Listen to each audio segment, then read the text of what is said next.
नमस्ते, प्रणाम, जय सीताराम। हाय मेरे प्यारे दर्शकों, आप सभी का अपने यूट्यूब चैनल पर स्वागत करती हूँ और चरण छू करके प्रणाम करती हूँ।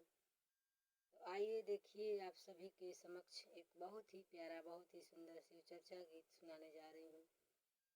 निर्गुण भाव में जो भी त्रुटियाँ होगी आप लोग क्षमा करना। अगर ये गीत आप लोगों को पसंद आए तो आप लोग ज़रूर से हर हर महादेव लिख कर आप लोग मुझे सपोर्ट कीजिएगा। मेरी वीडियो को लाइक शेयर कीजिएगा, मेरी उम्मीद को मजबूत कीजिएगा आप लोग और मुझे सपोर्ट कीजिएगा। तो आइए सुनिए इस गीत को। होत भोर हरिया जइबे शिव के चरनिया हो, होत भोर हरिया जइबे गुरु के चरनिया हो। अरे मोरे भैया हो, शिव के चरनिया भजनिया गाइबे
गई